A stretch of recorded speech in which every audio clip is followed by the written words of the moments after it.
Bom dia a todos, sejam muito bem-vindos ao nosso segundo dia de palestras da primeira semana acadêmica online do curso de Zootecnia. Gostaríamos de agradecer ao Departamento de Zootecnia e Desenvolvimento Rural, ao Centro de Ciências Agrárias e à coordenação do curso de Zootecnia da Universidade Federal de Santa Catarina, bem como o Centro Acadêmico de Zootecnia, Gestão Horizonte, a nossa comissão organizadora e aos nossos patrocinadores, a Associação Brasileira de Zootecnia, a ABZ, a Associação Brasileira de Criadores do Gado Girovino, a Nutricol e a Filhocão. Pedimos aos participantes que ao longo das palestras enviem as perguntas ao chat, pois ao final das mesmas serão respondidas. Agora um recado muito importante. A lista de presença será fixada no topo do chat do YouTube e ela ficará disponível para ser assinada a palestra inteira. Quando encerrada, não terá chance de nova abertura. Fique ligado. Então, reforçando, a lista de presença será fixada no topo do chat do YouTube e vai ficar disponível para ser assinada a palestra inteira. Quando encerrar, não terá chance de nova abertura. Então, fique ligado. Mais uma vez, agradecemos a presença de todos e daremos início às palestras.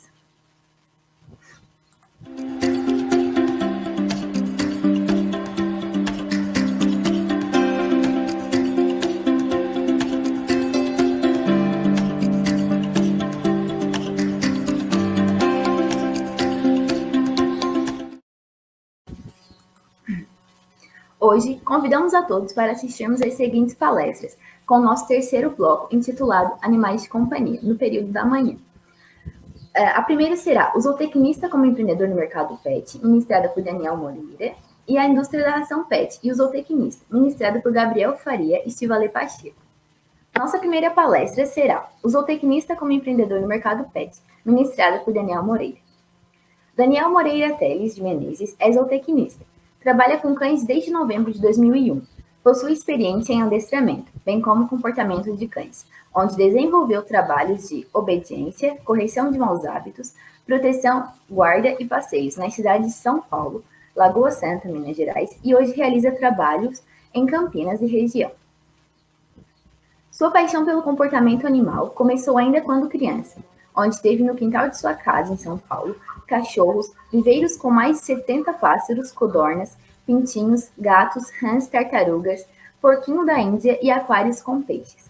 Sua diversão aos finais de semana era cuidar dos animais. Trabalhou ainda como treinador de pássaros com o intuito de amansá-los e atuou em fazendas com diversas criações como avicultura, piscicultura, bovinocultura, ovinocultura e equídeos. Foi estagiário no IBAMA São Paulo durante um ano, onde presenciou crueldades feitas aos animais silvestres e aprendeu a combater o tráfico de animais silvestres. Ministrou palestras na Zootec das Universidades Federais do Ceará, em São Paulo, em Fortaleza, e na Zootec da Universidade Federal de Santa Maria, no Rio Grande do Sul. Seja muito bem-vindo. Passo a palavra agora ao nosso palestrante. Obrigado. Bom, gente, primeiramente eu gostaria de agradecer pela oportunidade de estar aqui junto com vocês hoje. Gostaria de agradecer toda a organização da universidade, o pessoal aí da Semana da Zootecnia, né? E agradecer também a todos que estão me ouvindo, que estão aí prestigiando minha palestra. Eu espero poder passar para vocês um pouco da minha experiência e um pouco da minha vivência, né, como zootecnista nesse mercado pet que vem crescendo tanto. Tá bom? Vamos. É minha primeira palestra online, então eu estou um pouco tenso na questão da funcionalidade aí do negócio. Vamos ver aqui. Falar sobre o zootecnista como empreendedor no mercado pet. Deixa eu ver aqui como é que eu faço para passar as palestras.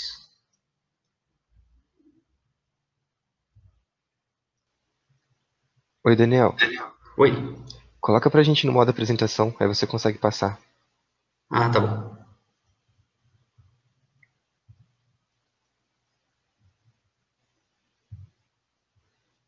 Você pode clicar no PowerPoint mesmo e dar um F5, que ele abre como apresentação.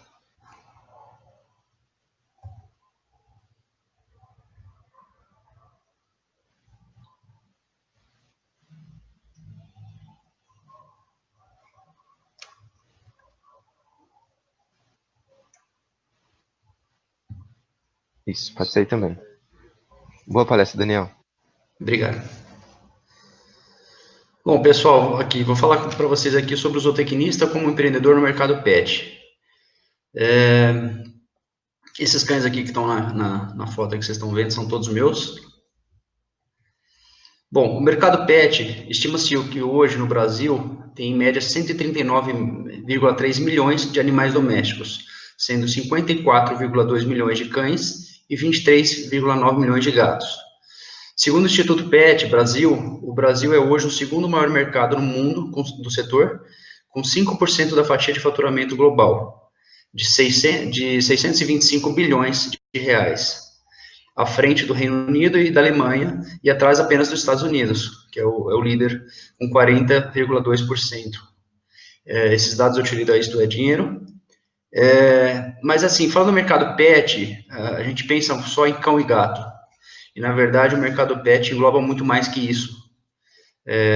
A gente tem não só cães e gatos, mas a gente também tem roedores, no caso das criações de hamsters. Criação de hamster pode ser tanto para pet, como ela pode ser como alimento, né, para outro tipo de animal. Tem outros roedores também, tem chinchilas, tem ferrets, enfim, tem vários tipos de animais que são criados no mercado pet. A gente tem também a parte dos pássaros exóticos e silvestres. Silvestres, mas como eu fui estagiário do IBAMA, eu peço para vocês que sejam todos legalizados junto ao IBAMA. Então, se você pega a parte de pássaros, silvestres, por exemplo, se você vai para um campeonato de pássaros, de cantos, aí você tem a parte dos psitacídeos, tem a parte dos passeriformes é riquíssima, Você pega um curió, por exemplo, ele chega a custar 50 mil reais, 30 mil reais. Então, assim, são passarinhos caros. E é um mercado que, assim, se você entra, tem uma infinidade de coisas relacionadas. E eu trabalhei uma época com vendas, e os produtos que eu mais vendia eram os produtos ligados a pássaros. Aí você tem também a parte de aquarismo, que seria os peixes, e também é gigantesca, aquário marinho, você começa a entrar nesse mundo, é uma coisa gigantesca, e muito valor em cima desse mercado, né? E aí você tem outros animais também, que acabam entrando nessa questão do mercado pet. No Brasil, a gente já teve, eu acho que desde que eu me entendo por gente, eu ouço falar de crises financeiras, crises no país e tal, e então a gente sempre esteve em crise. A gente teve mudanças de governo grandes, né? A saída do PT, a entrada do Bolsonaro, enfim, isso tudo influencia economicamente no país em relação a tudo, né? Aí tem as brigas políticas, fica essas discussões, essas coisas todas, e logo depois vem a pandemia, o Covid-19. E mesmo com tudo isso, o mercado pet ele continua aumentando. E aumentou muito, assim, teve o lado de abandono, ainda está tendo, infelizmente, de muitas pessoas perderem o emprego e acabarem, infelizmente, abandonando o seu animal, né, o seu companheiro. Mas também teve muito aumento na parte de adoções. Eu tenho parceria com ONGs aqui na região, e teve muitas adoções de cão e gato. Eu tenho amigos que têm agropecuárias, pet shops, e teve muita compra de animais, teve muita, não só cão e gato, mas pássaros, peixes. Eu crio uma espécie de passarinho em casa chamada mandarim, é um passarinho australiano. E eu forneço, quando nasce em casa, eu forneço para uma agropecuária. E o rapaz falou para mim, pode trazer mais, porque está vendendo que nem água. A minha criação é pequena, então não consegui fornecer muito para ele. Mas é um mercado que assim, aumentou muito. Vou mostrar para vocês aqui um pouco. A pandemia, né? Falando na pandemia, como a gente está no Covid-19, a gente tem que nos reinventar. Quando começou a pandemia, em março, eu bateu um desespero em todas as áreas, né? Inclusive comigo, eu falei, nossa, e agora? O que eu vou fazer? Porque os meus clientes pediram para parar o adestramento, pediram para parar os treinos com os cachorros e falaram para mim, ó, não quero que você venha por enquanto, não sei como é que vai ser, eu tenho meus cachorros aqui e eu sei que o cachorro não pode sair na rua, ele pode pisar no vírus, trazer para dentro de casa, não sei se você pode estar contaminado, então aquela coisa toda. E aí eu falei, e agora, o que eu vou fazer da minha vida? E eu fiquei 2 semanas sem trabalhar, só 2 semanas. Porque aí na verdade, assim, antes dessas 2 semanas, eu comecei a pensar, bom, eu tenho que fazer alguma coisa online. Como é que eu vou fazer home office? Como é que eu vou adestrar cachorro home office? Todo mundo falava, é impossível. Eu falei, não, tem que ter alguma coisa. E tem um trabalho que eu faço de consultoria, onde eu faço tanto a parte de educação de filhote, porque o cachorro ele tem um período para começar a adestrar, que é a partir dos 6 meses. Tem adestradores que começam antes, mas eu gosto de preservar cada fase de etapa da vida do cachorro, então tem um motivo para começar com 6 meses.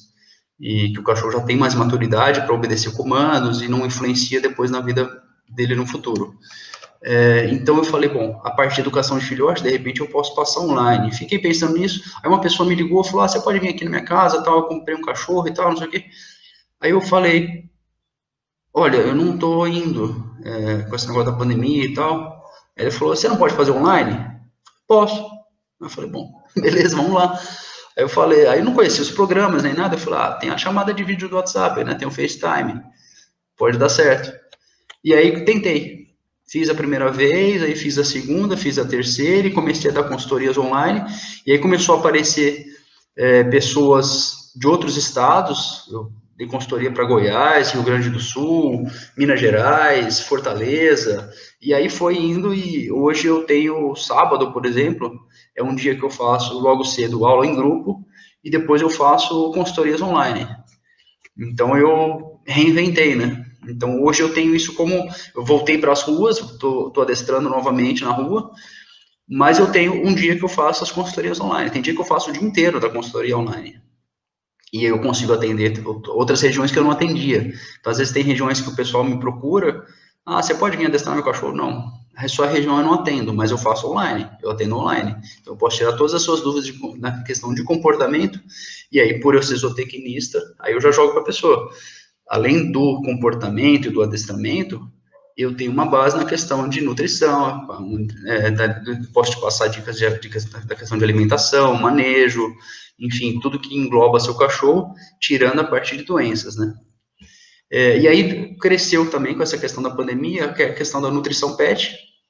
Então tem muito a questão da alimentação natural hoje, e na alimentação natural, onde você prepara o alimento de acordo com o animal, tem a entrega de marmitas, que seria como se fosse aquelas entregas, aquelas comidinhas fitness, não sei se vocês já viram, e nessas comidinhas fitness você tem a parte do zootecnista, que vai fazer a formulação da dieta, né? Aí tem também a táxi pet, aumentou, porque as pessoas têm medo de ir até o veterinário e tal, então outras coisinhas acabaram englobando ali na pandemia. Mercado pet, comparando um pouco o zootecnista e veterinário, porque quando a gente fala mercado pet, muitas pessoas falam, mercado pet é veterinário. Até então era veterinário só. Mas não é só o veterinário. O zootecnista também tem mercado, tem uma fatia para o mercado pet.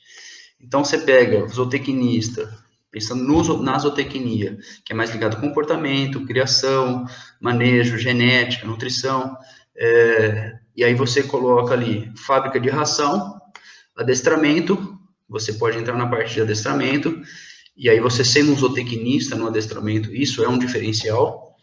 As consultorias, que aí seria, por exemplo, essas consultorias que eu faço, tanto online quanto presencial, que aí já engloba uma coisa a mais. O pet sitter, para quem não sabe, é um trabalho que eu faço bastante, principalmente agora no final do ano. Se a pessoa vai viajar, eu vou até a casa cuidar. E aí tem o dog sitter, cat sitter e pet sitter. Cat sitter cuida de gato, dog sitter cuida de cachorro e pet sitter cuida de pet em geral. Eu cuido de tudo. Então, eu inclusive rego planta quando eu faço esse serviço. E eu tenho um cliente que me chama para cuidar da horta dele. Aí ele fala, aproveita e bota a comida pro cachorro também. Então, na verdade, o foco dele é a horta. Enfim, mas às vezes eu cuido de galinha, às vezes eu cuido de, sei lá, qualquer animal que aparece, eu cuido. E aí eu sempre estudo sobre aquele animal antes, se é um animal que eu não conheço, eu sempre procuro dar uma estudada antes, porque esse é o nosso diferencial, né, a questão do conhecimento. O dog walker, que aí trabalha só com cães, e tanto o pet sitter quanto o dog walker, apesar de parecer uma coisa muito fácil, inclusive eu dou cursos, tanto de pet sitter quanto dog walker, além de adestramento, e é um trabalho que requer muita responsabilidade, porque hoje em dia o cachorro é um filho, né, para as pessoas. Então, você passear com o cachorro da pessoa, não é só passear, porque qualquer coisa que aconteça com esse animal na rua, tanto ele atacar alguém quanto ele ser atacado, ou qualquer outro problema, a responsabilidade é sua. E aí a gente trabalha também com a parte de criação e melhoramento genético, que aí não é só animal de produção. Se você pega cães de raça, você tem que fazer melhoramento genético desses cães, para participar de exposições, participar de provas de adestramento, mesmo pássaros, os pássaros silvestres que eu falei para vocês, por exemplo, o curió, canário da terra, o picudo, o azulão, trinca-ferro, você vai selecionando aquele animal, os campeões de canto e tudo mais, para ter sempre um animal no topo das competições, né? E aí a gente entra também na questão da alimentação natural, como falei para vocês, comportamento animal, vendas, pet shop, tal, todas as áreas que vocês podem trabalhar. Eu trabalhei muito com vendas também. E eu destaquei comportamento animal e fábrica de ração. Vocês vão ver aqui na questão do veterinário. Deixa eu falar um pouquinho do veterinário, colocar entre parênteses esses que eu destaquei para explicar para vocês. O veterinário trabalha com doenças, ferimento, patologia, curativo, genética, e aí ele também consegue fazer a parte de adestramento, consultorias, pet sitter, dog walker, criações, melhoramento genético, pet shop, vendas, alimentação natural e clínica veterinária. E eu destaquei a clínica veterinária para eles pelo seguinte: a clínica veterinária a gente não consegue fazer. Quando meus clientes me perguntam, meu cachorro está machucado, meu cachorro está doente, meu cachorro está com isso, com aquilo, o que eu faço? Eu falo, leva no veterinário. Eu não vou receitar nada, eu posso até saber o que está acontecendo, mas eu não vou receitar nada porque eu não sou veterinário. Se der algum erro, qualquer coisa, a culpa é minha e outra. Eu, como zootecnista, por questão ética, eu não posso fazer isso. E a mesma coisa o veterinário em relação à fábrica de ração, comportamento animal, ele até pode trabalhar nessas áreas. Tem muitos que trabalham. Porém, para ele trabalhar em fábrica de ração, a gente, zootecnista, quando a gente sai da faculdade, a gente já tem uma base em relação à formulação de dietas e tal. Agora, é bom a gente fazer sempre uma pós, fazer um aprimoramento, né, para poder saber certinho como trabalhar com isso. Mas, assim como no comportamento animal. Agora, o veterinário, ele pode até atuar nessas áreas, mas ele, obrigatoriamente, ele tem que fazer essas pós, essas especializações, né? Então, a gente tem um pequeno diferencial a mais ali. Falar um pouco para vocês da minha experiência. Na questão acadêmica, eu fiz estágio, eu procurei fazer estágio em várias áreas, porque eu não sabia ainda ao certo o que eu ia fazer da minha vida quando eu me formasse. Então, eu fiz estágio em piscicultura, com tilápias, tanto São Peter quanto nilótica. Eu fiz estágio com avicultura de postura, de corte, bovinos de corte, ovinos, caprinos. Fiz um estágio no IBAMA, em São Paulo, onde eu trabalhei muito com a parte de peixes. E aí eu estava sempre próximo ali do pessoal de pássaros, que eu gosto também bastante. E aí eu aprendi bastante sobre o combate de tráfico de animais silvestres, que infelizmente é um tráfico muito grande, é o terceiro maior no mundo, só perde para o tráfico de armas e de drogas. Eu coloquei meu TCC ali em asterisco, para não esquecer de falar para vocês. Quando eu fiz meu TCC, eu apresentei sobre piscicultura, que era o último estágio que eu estava fazendo. E aí eu falei sobre o mercado da carne de tilápia na cidade de São Paulo. E muita gente me perguntou, mas falou, ô Daniel, mas você trabalha com cachorro? Porque eu já adestrava cachorro, eu adestro cachorro desde 2001. Eu me formei na zootecnia em 2007. E aí o pessoal falou, mas a gente achou que você ia falar de cachorro. A gente achou que você ia falar de adestramento, alguma coisa ligada ao pet e tal. E aí eu também tinha, quando me formei, aquela visão, o zootecnista ele trabalha em animais de produção, o veterinário trabalha com pet. Então, assim, era uma coisa que era colocada pra gente, mas, assim, eu não tinha noção que eu poderia trabalhar no mercado pet, que era um mercado que eu sempre gostei. O adestramento para mim era um hobby. Então eu tinha para ter um dinheirinho ali, eu fazia para ter um dinheirinho para sair com a namorada, sair com os amigos, tal, botar combustível quando eu conseguia o carro do meu pai emprestado para sair com alguém e tal. Então, assim, não era o meu foco em si, né? E aí depois, minha paixão eram cães, pássaros e aves, peixes, aquarinos. Sempre gostei de tudo que é animal, mas esses animais me chamavam mais atenção. E eu sempre fui apaixonado por comportamento animal. Então, eu sempre gostei de comportamento animal em geral. Quando eu fiz os estágios nos animais de produção, eu ficava observando o comportamento deles, tal, sei lá, eu gostava, eu sempre fui apaixonado por isso. E aí, quando eu resolvi fazer a minha empresa em Campinas, quando eu mudei para o interior, que eu sou paulistano, a minha esposa mesmo me deu muito incentivo nisso. Ela falou, profissionaliza, tenta fazer o que você gosta. E aí eu resolvi juntar a minha paixão, que era o pet, mas a minha profissão como zootecnista, que eu falei, isso vai ser um diferencial. E aí nasceu a Filhocão, que é a minha empresa. E então aí eu comecei a ver que o zootecnista podia trabalhar nessa área e graças a Deus está dando muito certo. Só passando um pouquinho para vocês aqui sobre a minha experiência com cães, como é o mercado mais forte do mercado pet, e é um mercado que eu gosto muito. Sinofilia significa forte interesse ou entusiasmo por cães. Então, se vocês forem numa competição de cães, vocês vão falar muito de sinofilia. Para ser um adestrador de cães, você não precisa ser um zootecnista. Eu dou cursos, nunca dei curso para um zootecnista nessa área. Conheço alguns outros zootecnistas que trabalham nessa área, são mais novos, mas já dei cursos para diversas pessoas que querem entrar na área. Agora, você ser um zootecnista nessa área, vocês podem ter certeza que é um grande diferencial. Quando eu me apresento para meus clientes, o pessoal me liga, tal, não sei o que, eu passo meu preço, o pessoal, nossa, mas seu valor é um pouco acima. Eu falo, então, eu não sou só um adestrador, eu sou um zootecnista. Então, eu não vou te passar só a parte de adestramento ou a parte de comportamento. Eu vou te passar o adestramento, o comportamento, o manejo, tudo que engloba o seu cachorro, tirando a parte de doenças, eu vou te passar. Então, eu vou te dar dicas de ração, o que é melhor, o que não é, a questão dos nutrientes que vai na composição da ração, ou se você preferir partir para alimentação natural, eu vou te passar, vou te dar uma noção geral do que envolve o seu cachorro. O pessoal adora, né? Então, eu ganhei mercado muito por conta disso. Isso é conhecimento, é o conhecimento que a gente tem como profissional, como zootecnista. E aí, explicando para vocês a diferença do adestramento e comportamento. Adestramento são comandos que servem para dar obediência e disciplina ao animal. Já o comportamento trabalha questões comportamentais, como o nome diz.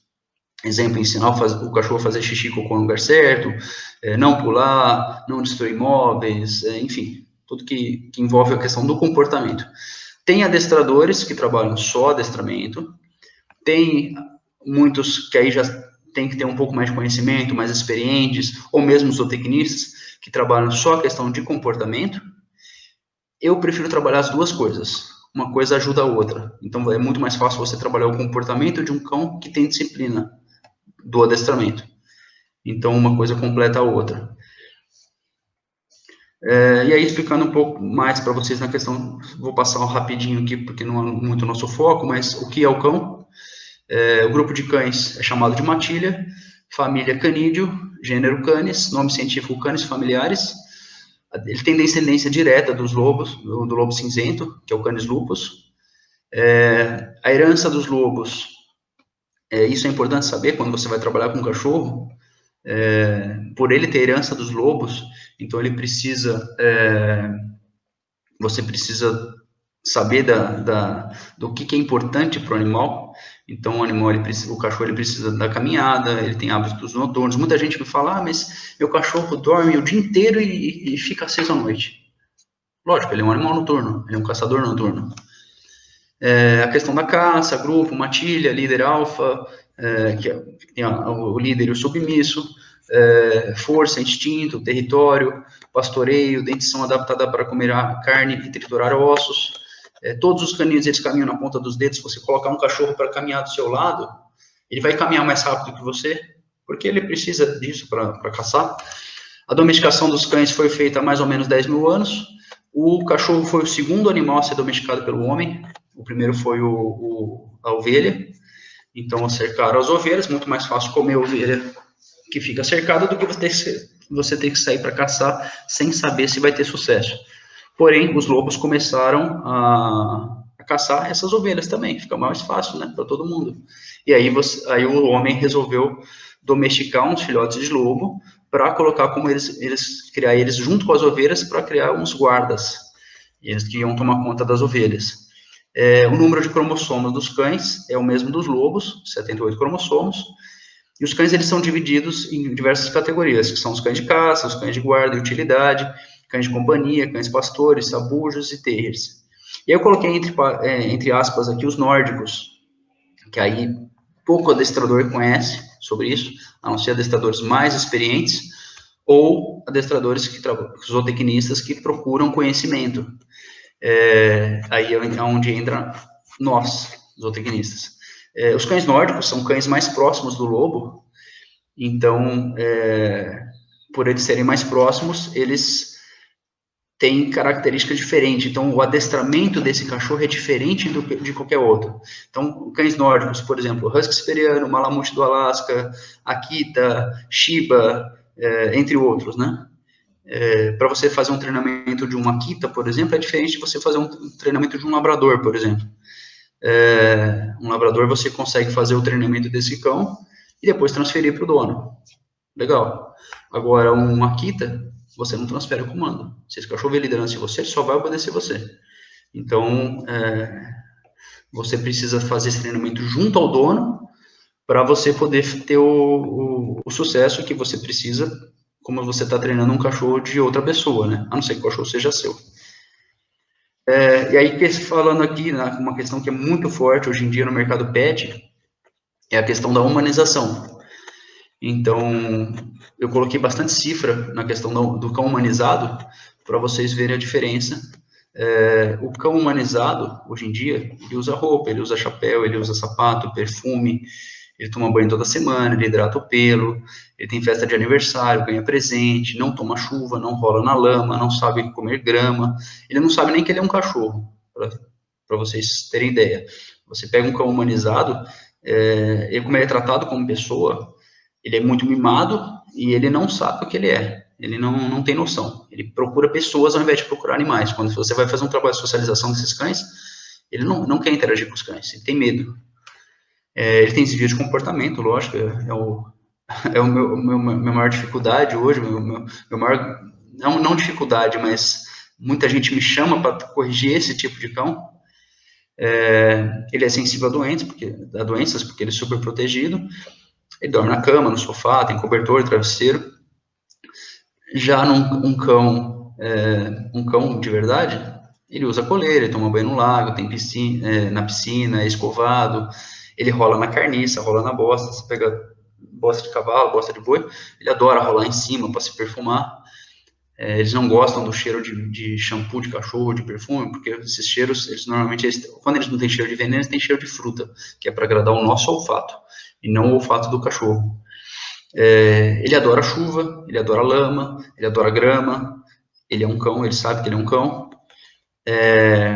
Ele tem a questão do comportamento, versus a questão da caminhada, né? O cachorro ele precisa funcionar de 3 formas, exatamente nessa ordem. Primeiro, exercício físico, herança dos lobos. Segundo, disciplina, onde entra o adestramento, saber o que é certo e errado. E depois, o carinho. O cão, de verdade, ele tem essas 3 coisas. O cão humanizado, ele tem o carinho em primeiro lugar e, às vezes, só o carinho. O cão ele é mais resistente a doenças, ele dorme no chão, na casinha, na grama, no tapete. E ele tem um líder, que é o seu dono. E ele sabe essa questão de hierarquia. A questão do adestramento para esses 2 animais é muito mais fácil você treinar um cão que é um cão, do que um cão humanizado. Eu já peguei casos de cães extremamente agressivos numa fazenda, num sítio, que o cachorro está lá no caninho, ninguém põe a mão, o cachorro morde até a sombra. É mais fácil trabalhar esse cachorro do que aquele cachorro humanizado, mimado ao extremo, que está dentro de um apartamento. Esse cachorro ele vai me morder, a chance de eu tomar uma mordida é dos 2. Porém, o cão bravo lá da fazenda, eu vou mostrar para ele que eu sou o líder dele, que eu posso me tornar o amigo dele. Então, a partir do momento que ele puder confiar em mim, acabou. Ele vai fazer o que eu pedi para ele. Agora, o cão humanizado, ele vai demorar para confiar em mim, porque ele não sabe que ele é um cachorro. E aí, eu pergunto para vocês, na questão da humanização, qual é o limite? Porque o que gera dinheiro muito no mercado pet é justamente a humanização. Porque se você tem um animal, e isso não só um cão, né? Eu coloquei, inclusive, outras fotos aqui para ilustrar para vocês. Você vê alguns cães fantasiados, gatos fantasiados. Agora no Natal tem muita fantasia de Papai Noel para esses animais. Calopsita, tem calopsita que usa colete, tem calopsita que usa coleira. Aí tem a questão de acessórios todos, né, para os animais, como essa foto dessa arara aqui. E aí os peixes, o aquarismo, com um monte de coisinha lá dentro também. E hoje em dia você tem festa de aniversário para os animais, você tem bolo, tem padarias especializadas só nessa área. A gente tem, por exemplo, aqui no Brasil, a Pet South America, que é a maior feira pet da América Latina, e você vai, tem de tudo. Na questão da humanização é gigantesco. Você tem sorvete para cachorro, você tem cerveja para cachorro, enfim, você tem uma infinidade de coisas que é o que movimenta o mercado pet. Então, assim, algumas coisas são interessantes, até são legais, são divertidas e tal, desde que não ultrapasse o limite do animal. Então, o nome da minha empresa mesmo, se você for pensar, é um nome humanizado. É um nome para agradar, justamente. Eu pensei, quando eu criei o nome Filhocão, que foi criação minha, eu pensei em diversos nomes. Eu pensei em nomes, mas assim, não chamava tanto atenção. Chamava atenção para quem já lidava com o animal e sabia a questão do animal em si. Mas eu perguntei para as pessoas em geral, as pessoas que têm um cachorro, que nome, qual que você acha legal? E ficava falando algumas opções. E a Filhocão ganhou. Porque o Filhocão, você pode tratar o cachorro como um filho, ou o animal em geral como um filho. No caso, o Filhocão, porque eu trabalho muito com cães. Dou algumas consultorias também em relação a gatos e tal, pássaros, que é uma coisa que eu gosto bastante. Mas o forte sempre foi cães. E tem a questão também das pessoas que tratam o cão como um cão, que você acaba tendo como se fosse um filho, né? É igual você tem um carro. Então, dizem que carro é como um filho, né? Porque você tem custos. Então, quando você tem um cão, mesmo que você trate como um cão, você tem custos também e acaba tratando como se fosse um filho, né? Mas, quando você tem você trata o seu animal como um filho, você humaniza seu animal. Para vocês terem ideia, assim, tem sapato com luzinha para cachorro, tem uma infinidade de coisas. A parte de roupas, você entra num pet shop grande, tem uma infinidade de coisas. E aí, eu, como zootecnista, a minha função, não digo minha função, mas eu tento passar para o meu cliente qual que é o limite disso, porque começa a interferir muito no comportamento do animal. E muitas vezes negativamente. Então você tem que mostrar para a pessoa, legal, é o seu filho, mas tem limites. Então isso você pode fazer, mas isso você tem que tomar cuidado. Então eu, como zootecnista, como profissional, eu tento mostrar isso para as pessoas. E apesar de parecer, mas isso a pessoa não vai querer ouvir. Tem gente que não quer ouvir. Eu tive uma cliente, que inclusive ela é psiquiatra, e ela falou para mim, falou, Daniel, quando eu te conheci, eu te odiei. Porque você falou para mim coisas que eu estava errada, que eu tratava meu cachorro como um filho, e etc, etc. Mas depois eu vi o quanto conhecimento você tinha. E outro, o fato de você ser zootecnista, isso é um diferencial. Ela falou para mim. E eu falei, bom, que bom. Que bom que eu consegui te mudar. E hoje, inclusive, ela tem um filho há pouco tempo. E ela sabe a diferença hoje do cachorro e do filho. Então, isso é muito legal. Bom, então fica como limite, como pergunta para vocês aí, qual que vocês acham que é o limite da humanização para o animal, né? Bom, eu coloquei aqui um pouco de referências bibliográficas, daqui a pouco eu vou responder as perguntas de vocês aí, e espero que tenham perguntas, né? Alguns livros, eu gosto muito da questão desse Larousse, do cão e do cãozinho, tem muita coisa interessante nesse livro. Um pouco dos sites e tal, mas eu ainda sou mais antigo, eu gosto muito de livros. E aí um pouco dos meus contatos, se vocês quiserem entrar em contato comigo, saber um pouco mais do mercado pet, saber um pouco mais do meu trabalho, ou, sei lá, bater papo sobre a palestra, alguma coisa, vocês podem entrar no meu Facebook, meu Instagram. No meu Instagram tem dois, o primeiro eu uso até um pouco como pessoal, é um que eu acesso bastante, e o outro eu publico só coisas do meu trabalho. Tem meu WhatsApp também, meu e-mail, meu site, fiquem à vontade. E dou consultorias em geral, como eu já falei para vocês. Então fiquem à vontade aí para me perguntar, tá bom? Obrigado, espero. Eu não vi meu tempo aqui, eu espero ter feito no tempo certo aqui. Bom, é isso. Daniel, muito obrigada pela excelente palestra. Agora eu passo a palavra para a Júlia para iniciarmos as perguntas. Bom dia, Daniel. Agradeço pela tua participação. Parabéns pela palestra.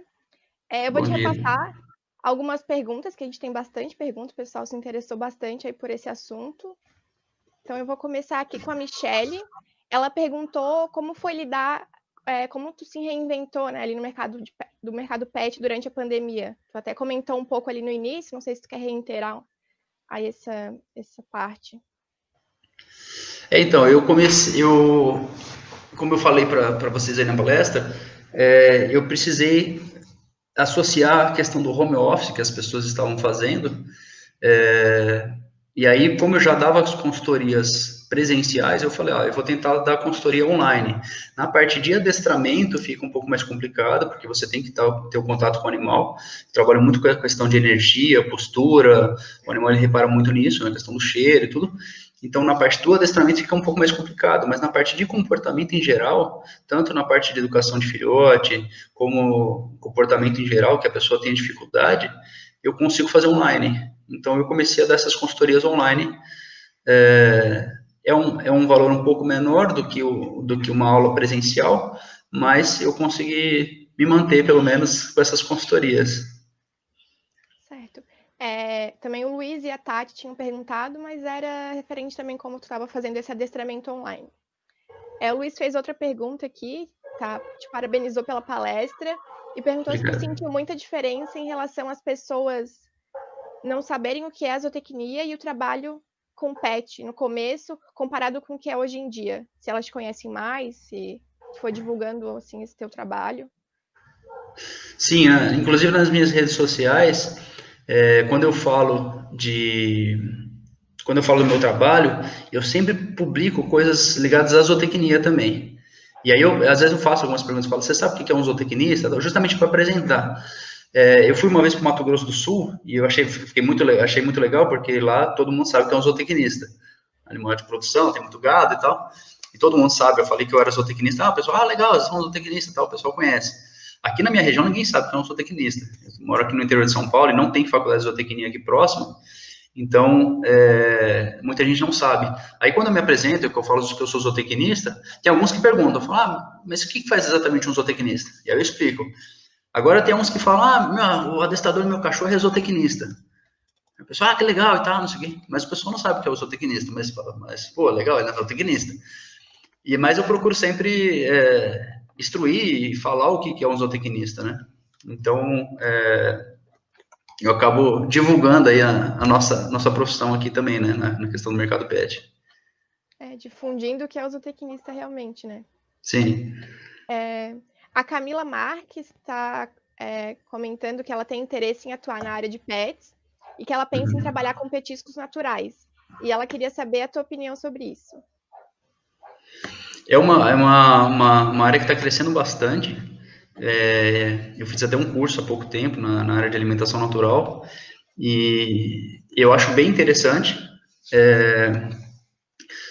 Porém, ela viver só dos petiscos, de repente ela pode entrar na parte de alimentação natural em geral, isso como minha opinião, né, para ela ter uma coisa a mais, mas é uma coisa interessante, porque o petisco natural, você pega petiscos industrializados, eles têm muitas coisas ali que eu particularmente não gosto, eu não indico.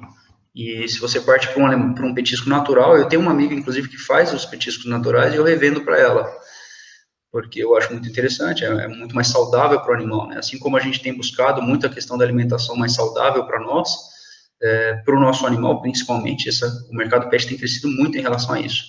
Então, eu acho bem interessante. A gente tem ali a professora Priscila Moraes, que está na organização, e ela tem umas orientadas aí que de vez em quando fazem uns biscoitos, assim, bem interessante, essa área aí do natural, né, para os pets. Sim, a única coisa que eu vou colocar também ali como zootecnista, que inclusive uma pessoa fez uns petiscos naturais, me procurou e tal, ela começou a fazer petiscos naturais muito ligados a veganos. Aí eu falei para ela, se você faz petiscos naturais para ser humano, tudo bem você fazer veganos. Para o animal, para o cachorro até come outras coisas que não são carne, mas não seria, eu não indicaria. Agora, se você fosse para gato, esquece, porque gato é 100% carnívoro. Então, só tomar cuidado com isso. legal colocar beterraba, cenoura, não sei o quê, mas precisa da carne. Da carne. A Gabriela está perguntando como que tu lida com os tutores que não aceitam que os pets têm desvio de comportamento devido à humanização. É difícil. Os cães, quanto mais mimados e quanto mais humanizados, na verdade, os problemas de comportamento desses animais são todos ligados ao dono. Dificilmente um cachorro tem problema de comportamento por ele só. Quase que 99% são ligados ao dono, justamente pela humanização. É bem difícil, porque na verdade a gente tem que ser um pouco psicólogo. O meu pai até brinca, fala, quando você for atender um cliente, que às vezes eu conto alguns casos para ele fala, leva um psicólogo junto para poder conversar com essa pessoa enquanto você treina o cachorro. Porque você tem que tentar entrar na mente da pessoa, tentar fazer o trabalho de psicólogo mesmo, para mostrar para ele o quanto importante é você não passar do limite do animal, para você poder mostrar para ele. É difícil, não é fácil, mas você precisa mostrar para ele a importância de não humanizar tanto, que nem, por exemplo, a questão de colocar roupa em cachorro. A roupa deixa o cachorro mais frio. O cachorro, ele não tem as glândulas sudoríparas que a gente tem, ele não faz a troca de calor como a gente faz, como o cavalo faz, de suar. Você pega um cachorro depois dele andar o dia inteiro, ou um gato, ele não sua, ele faz a troca de calor pela língua ou pelas coxinhas, que são as patinhas, aquelas almofadinhas da patinha. E aí eu falo pro meu pessoal, mas não precisa colocar roupa no cachorro. O pessoal, não, mas ele tá com frio. Não, você tá com frio. Seu cachorro tem pelos para aquecê-lo. A gente aprendeu isso na aula de biologia lá na escola. Isso não precisa ser zootecnista para saber. Na época de escola, você aprendeu que o cachorro tem pelos para protegê-lo. E então, isso é verdade. Então, assim, eu falo, você quer colocar uma roupinha no Natal no seu cachorro para, é o seu filho? Tá bom, coloca a roupinha nele lá para receber as pessoas na sua casa no Natal.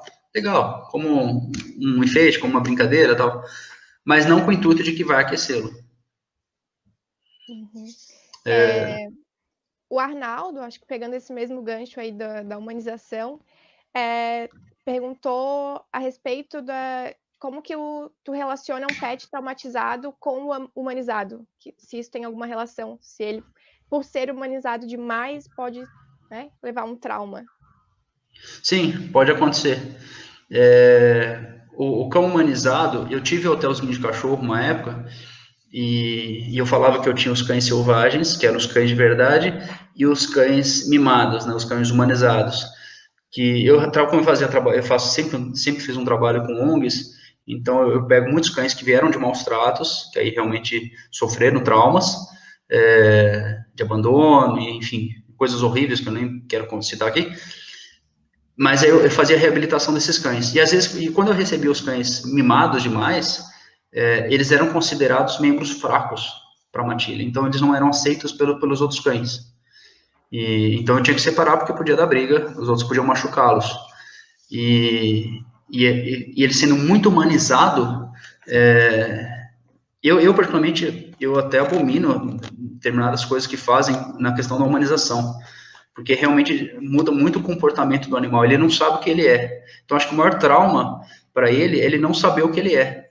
Você solta um grupo de cães, deixa algumas pessoas naquele recinto, e solta um cão humanizado, ele não vai procurar os outros cães, ele vai procurar as pessoas, ele vai ter medo dos cães. É mais ou menos aquela coisa de desenho, né, que o cachorro olha pro outro e fala, mas você tem vacina? Você tem pedigree? Como é que é? E ele não quer se interagir, credo, e ele quer ir atrás do ser humano. A Stephanie também comentou, ela tinha perguntado algo semelhante, mas ela entrou nesse gancho, se tu só daria consultoria para os filhotes, ou também seria possível, então, os cães que já têm um comportamento aprendido, ou que são muito humanizados, e esses traumatizados, né, como tu comentou agora. Sim, eu trabalho com qualquer cachorro, nas consultorias ou mesmo presencial. O adestramento em si, ele tem uma data limite, assim, uma época limite. A gente trabalha com cães adultos também, 5, 6 anos, tal. Claro que quanto mais velho o cachorro, mais difícil fica, porque ele tem seus vícios, suas manias já. Eu já trabalhei, teve um cachorro que eu trabalhei, inclusive, quando eu citei o Cão Bravo lá da Fazenda e tal, era justamente pensando em alguns cães que eu trabalhei mais velhos. Trabalhei com um cachorro de 6 anos lá, e trabalhei com um cachorro de 11 anos, um pastor alemão. E era um cachorro que ficava 6 meses num canil e ninguém conseguia entrar, as pessoas que entravam eram atacadas, e ele chegou a machucar pessoas. E eu consegui amansar esse cachorro num curto espaço de tempo. Então, qual que é o ganchinho da pergunta mesmo? Não, ali era mais relacionado à idade, se tem que ser sim, só da idade. filhotes ou... Então, e aí para a questão de comportamento, aí eu consigo, sim, trabalhar outras áreas também. Com comportamento online, às vezes eu não consigo, eu tenho um pouco mais de dificuldade, porque eu tenho que fazer a pessoa, porque aí eu tenho que entrar na questão da outra pergunta, de entrar na mente da pessoa para explicar para a pessoa como é que ela vai fazer tudo isso. E às vezes a pessoa não quer fazer. Às vezes a pessoa acha, alguns detalhezinhos que são importantes, a pessoa acha que é bobagem. E aí eu falo para a pessoa, não adianta você mentir para mim, falar, não, eu fiz, e o seu cachorro não ter resultado, na verdade você só vai prejudicar você e o cachorro mesmo. Para mim, eu passei minha consultoria, eu passei o meu conhecimento. Então, na verdade, assim, a questão de idade, para o adestramento, lógico, você adestrar um cachorro mais jovem, ou você trabalhar o comportamento de um animal mais jovem, é mais fácil. Uhum. Então, acho que está respondida aí a pergunta do pessoal. O Arnaldo está perguntando em relação o que tu acha sobre o uso exagerado de perfumes nos pet shops. E cheiro de shampoo, aí também rolou umas perguntas. Então, na verdade, o cheiro tanto de perfume quanto de shampoo para cachorro, quando ele não tem cheiro de veneno, que aí é ligado àqueles antiparasitários, né, que seria para pulga, carrapato e tal, quando ele não tem cheiro de veneno, ele tem cheiro de frutas. E o cheiro de frutas é para agradar o nosso olfato, não do cachorro. O cachorro não gosta. Você quer deixar um cachorro satisfeito com o cheiro dele, você deixa ele rolar na carniça, deixa ele rolar em alguma sujeira, é a hora que ele se sente perfumado. E tanto para atrair fêmeas, ou a fêmea para atrair machos, enfim, aquele cheiro forte é o cheiro que eles gostam. E esse uso exagerado justamente é a questão da humanização. O ser humano é muito egoísta, né? É para os humanos, na verdade, não para os cães, né? Sim, é para agradar a gente, porque para o cachorro tanto faz. É que nem a questão de corante em ração, né? Para o nosso olhar, porque o corante faz mal. Agora, faz mal para a gente, faz mal para o animal. E para a gente, quando o nutricionista fala, alimentação saudável é aquele prato colorido. Aí, nessa chave, o pessoal pegou, vamos botar corante para ficar aquele prato colorido para o cachorro. Mas é o corante, né? Não dê ração com corante. A Helena está perguntando se tu acha que tem muito preconceito ainda com as raças que são rotuladas agressivas, como o Pitbull. Tem. Na verdade, assim, a gente chama de cães de moda. Eu trabalhei já com diversas raças desse tipo e assim, o preconceito é muito grande. Na década de 80, vocês são mais jovens, vocês talvez não lembrem tanto, mas o cachorro que era considerado mal, que era o cachorro ruim, era o Doberman. E o Doberman, ele foi associado, se vocês pegam filmes dos anos 80, ele está sempre associado com o diabo, com o vampiro, com o bandido, sempre com coisa ruim, porque era o cachorro adorado pelo Hitler. Então o Hitler acabou queimando o filme do coitado de cachorro. E aí, tanto que o pessoal falava, o cérebro do Doberman incha e o cachorro fica louco. Na verdade, não é nada disso. E aí fizeram essa imagem do Doberman, e aí o Doberman acabou perdendo espaço por conta disso. E aí o pessoal começou a querer criar cães mais fortes e mais bravos. E aí entrou o Pitbull. E isso acaba afetando muito a raça, porque as pessoas começam a querer ter muito dessas raças para se mostrar mais poderosas e tal, e aí acaba cruzando de qualquer jeito, não pensa muito na genética, não pensa muito na raça em si, no animal, e aí você encontra pitbulls, rottweilers, de tudo que é jeito. O pastor alemão estragou muito a raça há um tempo atrás, Agora já está começando a vir uns criadores novos e já estão criando os cachorros mais bonitos. O Rottweiler acabou não sendo tão afetado, porque era um cachorro que a polícia utilizava muito, mas ele já está perdendo espaço para o pastor de Malinois. O pastor de Malinois, desde criança, eu sempre ouvi falar, era um cachorro para adestrador e para policial, porque é um cachorro difícil de treinar, difícil de lidar, pelas características do animal. E aí você pega o Pitbull mesmo, já está começando a perder espaço, por conta da questão da agressividade, por conta das pessoas que queimaram o filme dele. E, por exemplo, o pessoal fala, ah, Pitbull é cão de guarda. Não, Pitbull não é cão de guarda, é um cão de caça. Então o pessoal já treina de forma errada, já cria de forma errada, e acaba prejudicando a raça, né? Mas ele já está perdendo espaço para Kenny Corso, Dogo Canário, Kangal, que são outros cães mais poderosos ainda, que eu não sei onde as pessoas querem chegar com isso, mas enfim. Teve uma pergunta, então, também nesse assunto, da Ieda, perguntando se tem alguma raça que seja mais difícil de adestrar. Os cães nórdicos, por serem nórdicos, eles não são difíceis de adestrar, mas você precisa fazer com que o dono entenda que tem essa característica dos cães nórdicos. Tem gente que acha que eu não quero pôr a mão no cachorro, mas, na verdade, eu tenho que fazer a pessoa ser o líder. Agora, na questão dos cães difíceis, para mim, a mais difícil de todas é o Chow Chow. Chow Chow é um cachorro, ele é um pouco mais complicado, ele é um cachorro ele é um bom cachorro, assim, um bom para companhia, mas ele é um cachorro que não gosta de receber ordem. Na verdade, o Chow Chow, ele era um animal selvagem, que vivia na China, os chineses, inclusive, caçavam ele, e aí, numa das guerras que teve, os soldados ingleses pegaram os filhotes de Chow Chow e levaram de presente para a rainha. E eu não lembro agora, não me recordo qual que era a rainha na época, mas ela mandou domesticar, falou, isso aqui é um cachorro. E aí eles foram criados e colocados em clubes de sinofilia, mas ele tem a característica de um cão selvagem ainda, ele não aceita receber ordens. Para vocês terem ideia, quando eu vou fazer obediência de um Chow Chow, eu uso uma roupa de proteção, porque é certo que eu vou tomar mordida. Eu conheço muitos adestradores que não aceitam, não pegam Chow Chow. Tem veterinários que não aceitam Chow Chow, ou só aceitam na mão de um adestrador. Então, é uma raça um pouquinho mais complicada, mas a gente dá um jeito. A gente toma umas mordidinhas, mas dá um jeito.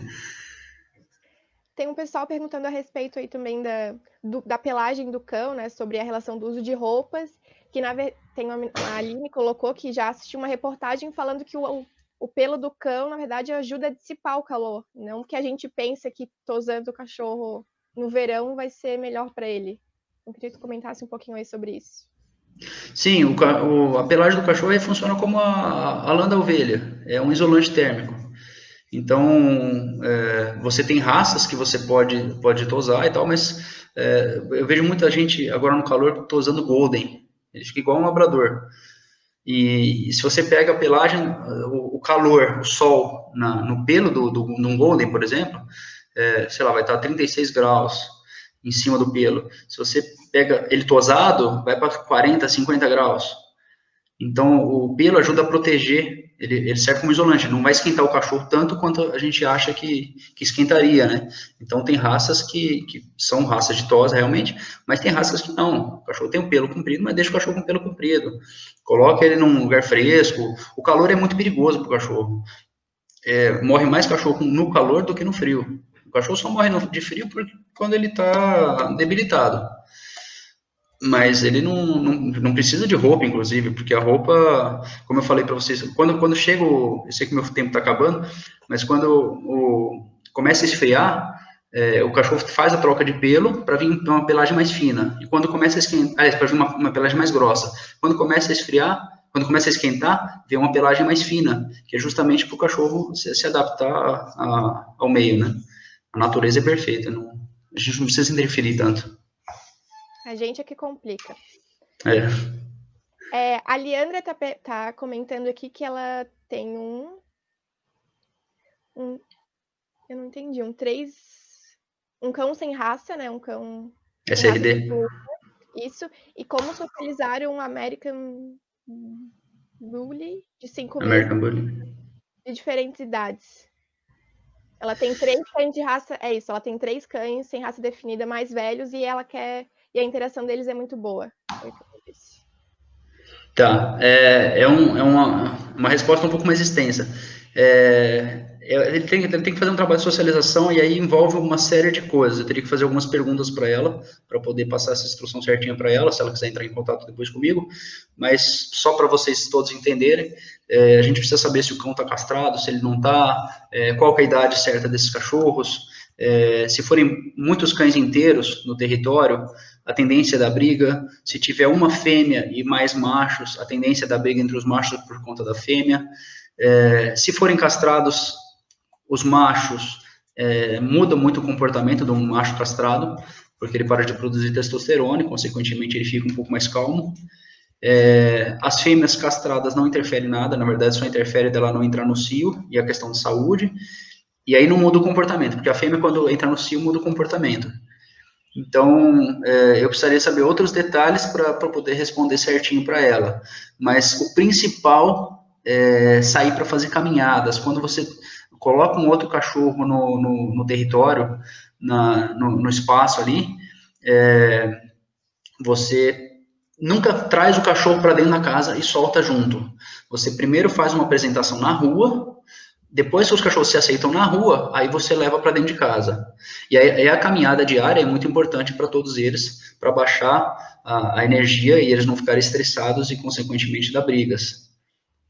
Uhum. Tá bom? Então, acho que esse gancho aí já puxou para a pergunta do Vitor, que também comentou que tem 2 cães, um Border Collie e um Pitbull, só que eles também nunca tiveram contato com outros cães. Ele queria saber como fazer essa interação. Então, talvez essa dica que tu deu agora também já seja... Sim, você sempre faz a apresentação fora do território. É a mesma coisa a gente pensar como um ser humano.